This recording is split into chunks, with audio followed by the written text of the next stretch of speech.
Hi, my name is Sheila Corona. Welcome to New Light Streaming Love and Sassy Seer Sheila, as this will be seen on both channels.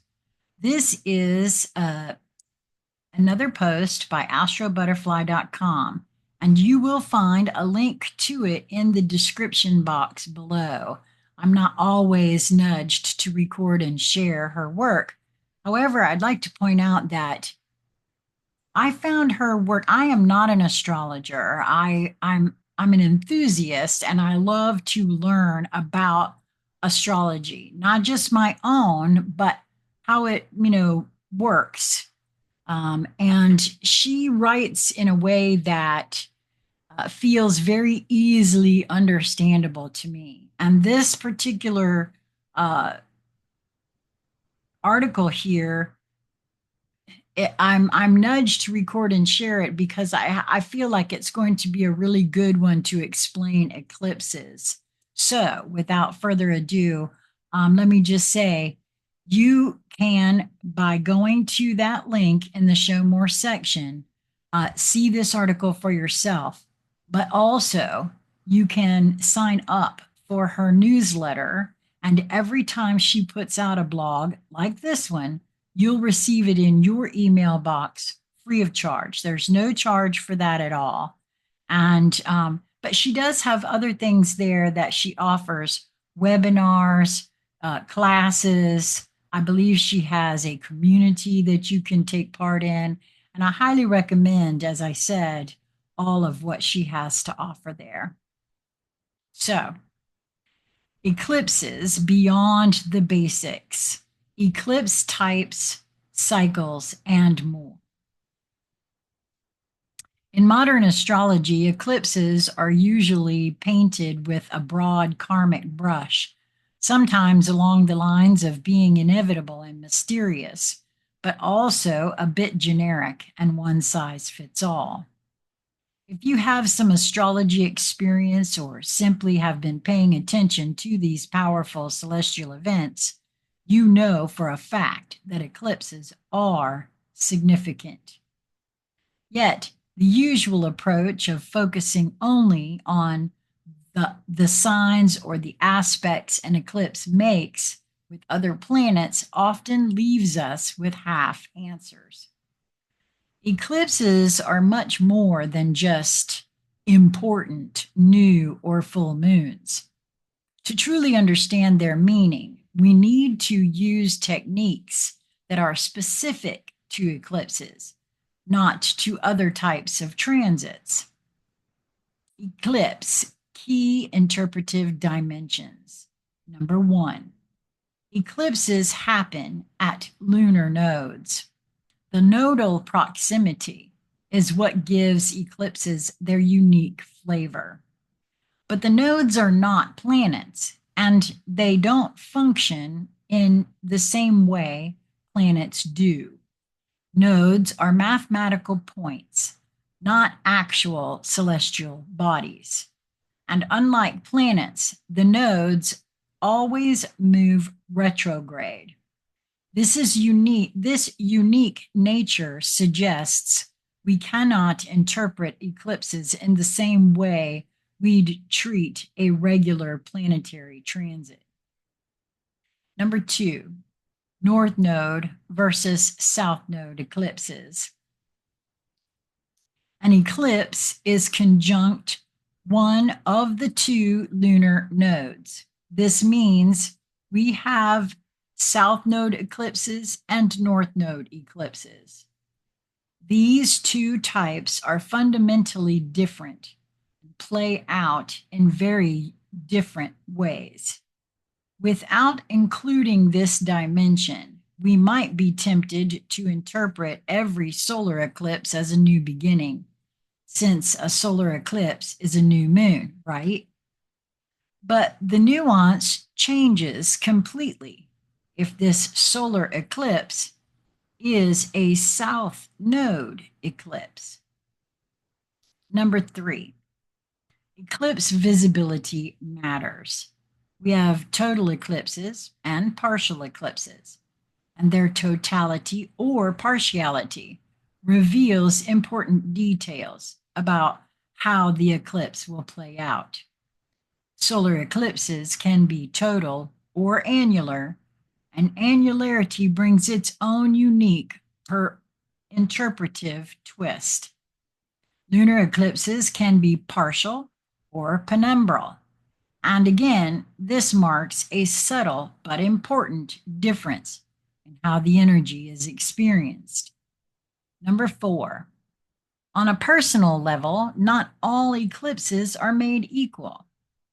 Some eclipses are far more important than others in the way they trigger or not trigger our natal chart, but not always in the ways you might expect. Eclipse cycles provide a larger context. An eclipse is never a separate, isolated event.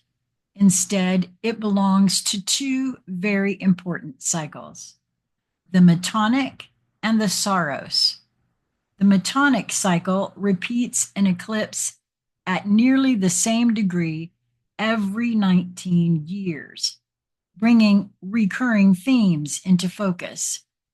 The Saros cycle repeats the energy family of an eclipse every 18 years, but at a different place in the zodiac, showing how eclipse stories move across time and space.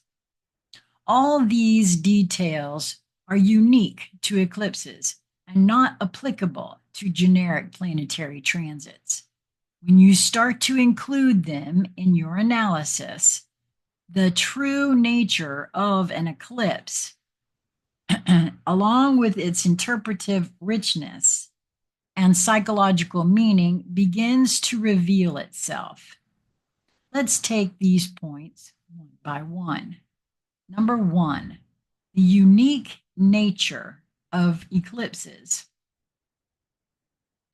The unique defining characteristic of any eclipse is its relationship with the lunar nodes. It's the lunar nodes that transform a regular new moon into a solar eclipse and a regular full moon into a lunar eclipse.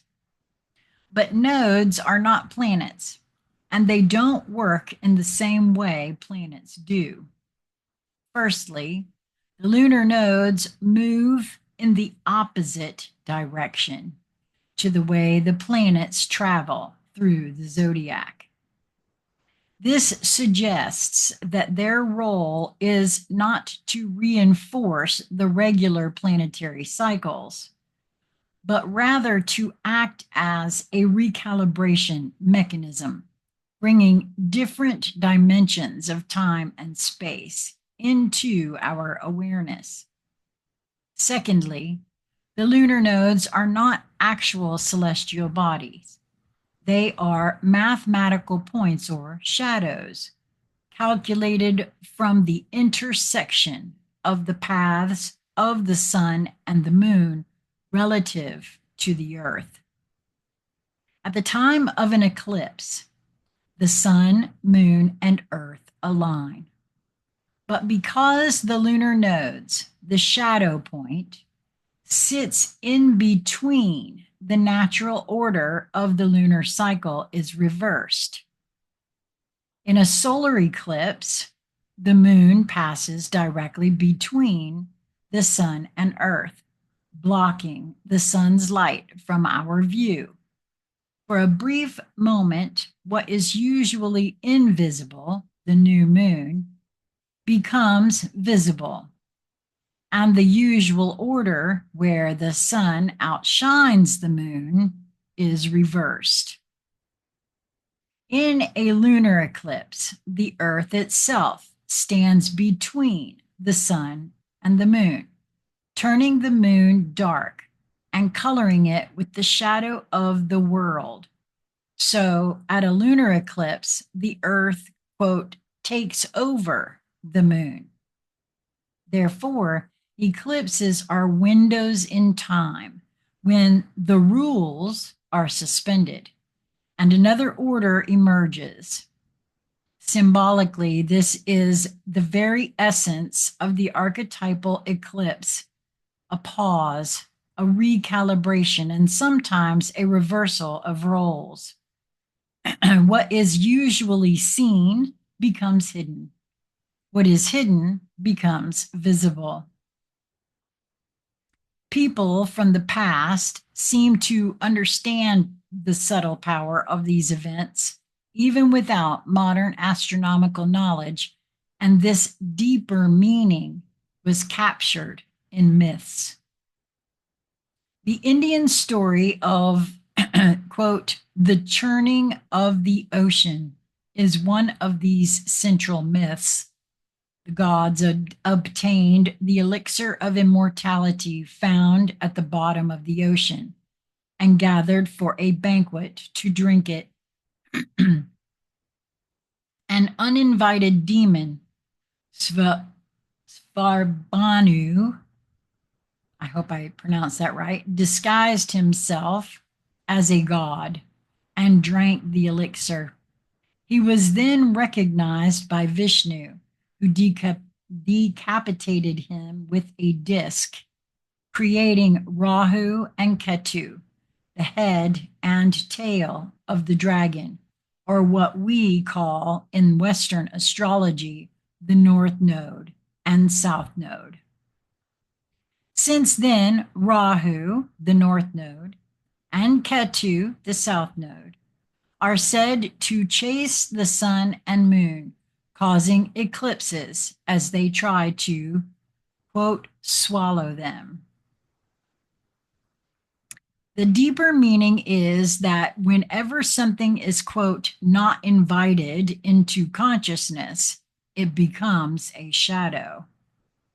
And when the shadow emerges, it disrupts the natural order of things, forcing us to reckon with what has been hidden and ultimately reestablishing wholeness.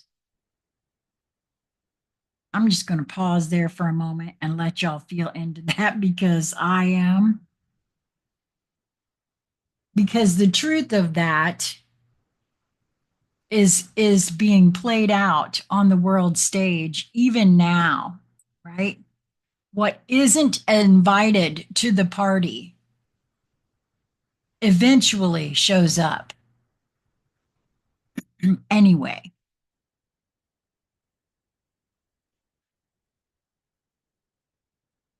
As shadow to be dealt with.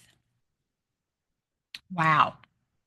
Number 2, North Node versus South Node eclipses. We know the lunar nodes create the eclipses, and since we have 2 lunar nodes, north and south, we have 2 types of eclipses, North Node eclipses and South Node eclipses, each with its own unique energy. The nodes are 2 ends of a polarity, each with its own psychology and evolutionary task. The South Node is associated with the past, what is familiar, what has already been developed, the skills and patterns we bring with us, but also our attachments and unfinished stories. Eclipses aligned with the South Node have a, quote, release energy. Something that is in the process of ripening is brought to completion, or the next developmental stage is set in motion. Even if they have a karmic feel, karmic doesn't mean predetermined or negative, in fact. Some of the most important accomplishments in our lives come at a South Node eclipse.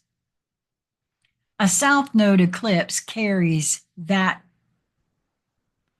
quote, what goes around comes around quality.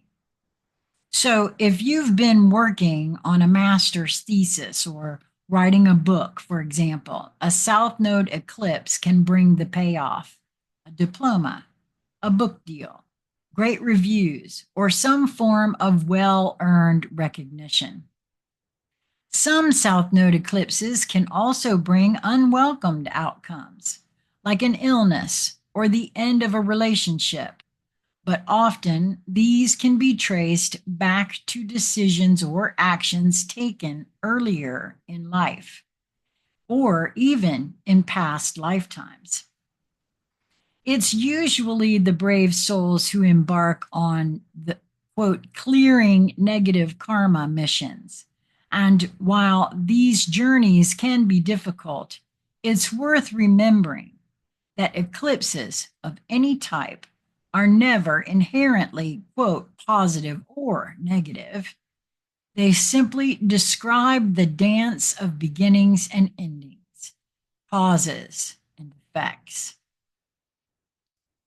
Unlike the South Node eclipse, which focuses on what's already present, the North Node eclipses point toward the unknown.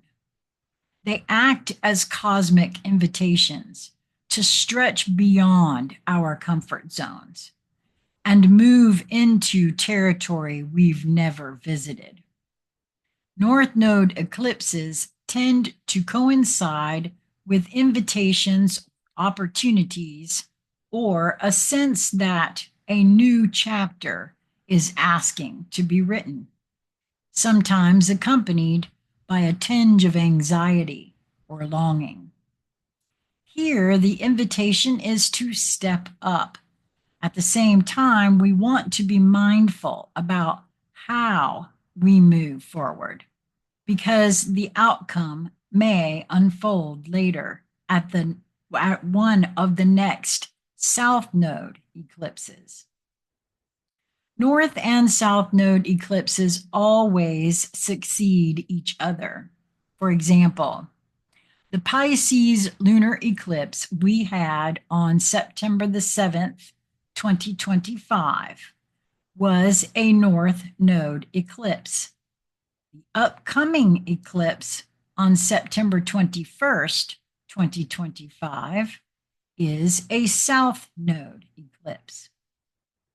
The Pisces lunar eclipse brought unexpected developments, North Node eclipse, that reached a culmination, lunar eclipse. She has that in parentheses. The upcoming Virgo solar eclipse will activate them themes that are already present. South Node eclipse. Remember, South Node is already present. And as a solar eclipse, it will jumpstart those themes into a new trajectory. Understanding which node an eclipse is activating adds nuance to our interpretation. Are we being asked to work with or develop what's already there, North Node? Or are we, South Node? Or are we being asked to open up to the unfamiliar and invite new experiences, which is North Node? Number 3, eclipse visibility and type. From an astronomical/visibility perspective, not all eclipses are created equal. Total eclipses are by nature more potent and impactful, especially for those located in the regions where the eclipse can be observed. These are the, quote, headliners of celestial events, unpredictable, intense, and correlated with turning points. Eclipses influence us both individually if our chart is aligned with the eclipse, and she has in parentheses, we'll elaborate on this point in point number 4, and at the mundane or collective level. The rule of thumb is that the geographic area where the eclipse is visible is usually the most impacted. Sometimes you'll notice headlines about a particular country or region, and that's often correlated with an eclipse that was visible from that specific location. Total solar eclipses are among the most impactful, marking major initiations or fresh cycles that are set into motion for a long period of time. That's because total solar eclipses reverse the natural order of light and dark. The day turns into night and lasts only a few minutes, making them rare and especially charged. Total lunar eclipses can be seen from anywhere on Earth where it's night, roughly half the world. Their influence is more widely distributed. These eclipses basically, quote, echo the consequences or culmination of events initiated at a prior solar eclipse. Sometimes a single major event at a solar eclipse, such as a change in political regime, a new economic policy, or a start of a conflict, sends out ripples that impact many people, with further developments manifesting at a lunar eclipse. The solar lunar eclipse dance that happens every eclipse season creates this dynamic interplay of beginnings and outcomes. Partial eclipses are less intense, but they still bring a, quote, twist of fate because the disk of the sun or the moon is not fully covered. These eclipses tend to be more negotiable and allow for more conscious participation and adjustment. Annular eclipses, a type of total solar eclipse, also called a ring of fire, occur when the moon is slightly farther from the Earth, so the sun forms a bright ring around the moon. This gives them their own distinct nuance, almost a new beginning with a caveat. Penumbral eclipses, a type of partial lunar eclipse, are the most subtle, bringing shifts that happen quietly beneath the surface or only become apparent with time. The type of eclipse matters, and its astronomical nature reveals details about its psychological or metaphysical meaning. Altogether, the type, whether solar or lunar, the node, whether north or south, and the visibility, whether total or partial, annular or penumbral, create a matrix of 12 different eclipse flavors. Each has its own quality and mode of delivery. Number 4, personal relevance, eclipses and the natal chart. Despite the hype, not all eclipses are, quote, major, at least not for everyone. In fact, eclipses only make their mark when they trigger an important point in your natal chart, especially a personal planet or an angle. These are the eclipses that coincide with important events, transitions, or inner turning points. Each eclipse has a particular, quote, strength or personal impact, depending on which and how many areas of the chart it activates. Even if an eclipse doesn't fall on a planet or an angle, the house it occupies reveals which area of life will be affected. This can be relationships if it's in the seventh house, career if it's in the 10th, health or daily routines if it's in the sixth, or another sphere depending on the chart. And because every eclipse season features two eclipses in opposite signs, this highlights a unique function of eclipses in astrology. They recalibrate the axis in our natal chart, represented by those opposing houses. So we're not only looking at the fifth house or the 11th house, for example. We are talking about a recalibration of the fifth and the 11th axis, how these houses or themes interact as a pair. Almost always during a particular eclipse season, there is a process of adjustment where energy shifts from one house to the opposite house and vice versa. Number 5, eclipse cycles in time and space, Metonic and Saros.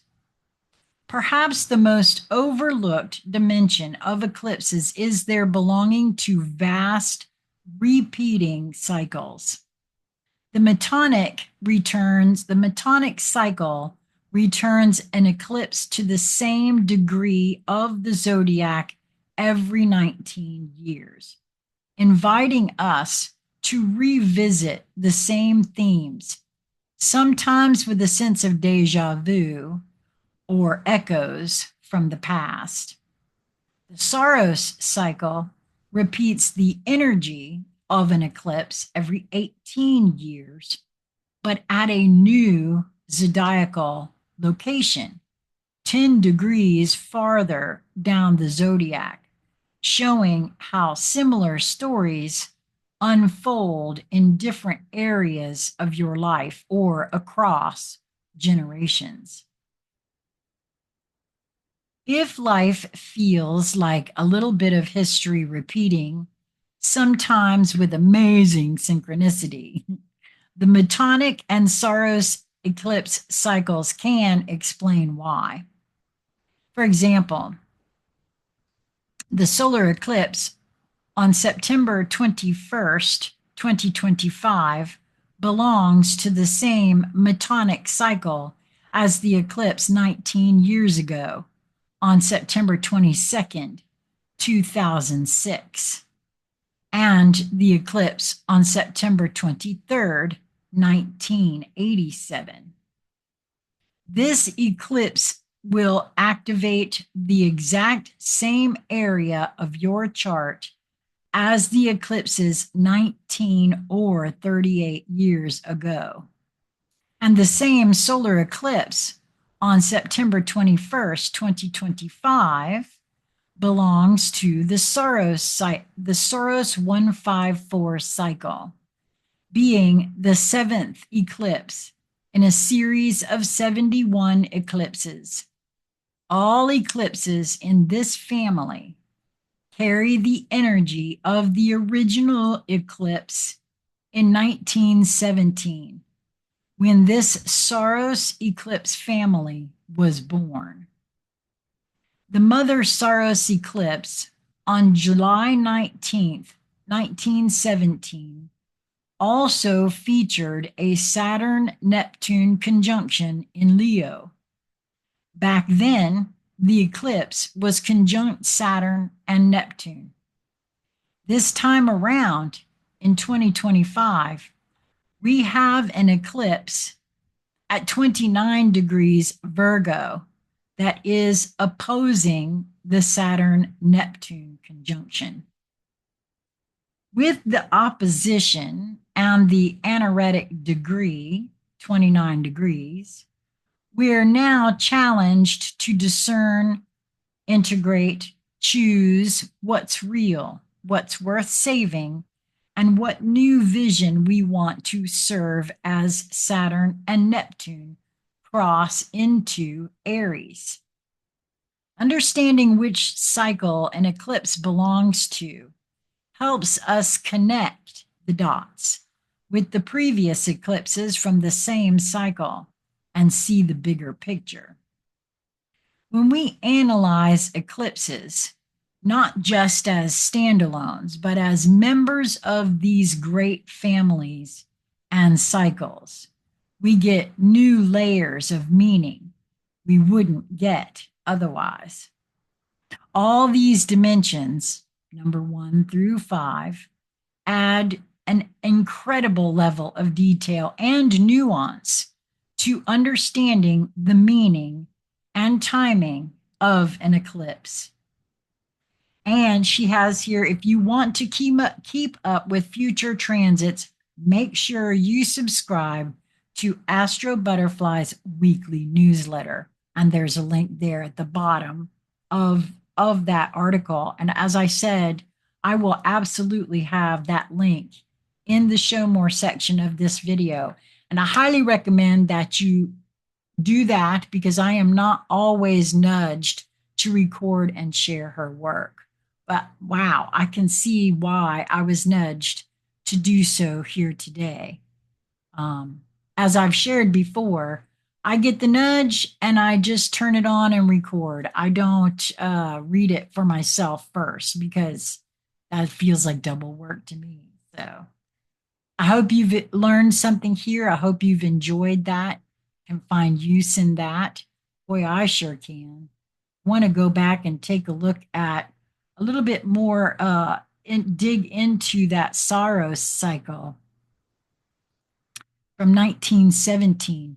My great-grandmother, whom I cared for the last 3 years of her life, was born in 1903. And so I have a feeling that she was more than likely embarking on her adult life. I know that sounds funny because she would have only been, less than 17 years old. But back then, things happened quite a bit differently than they do now. And I don't know.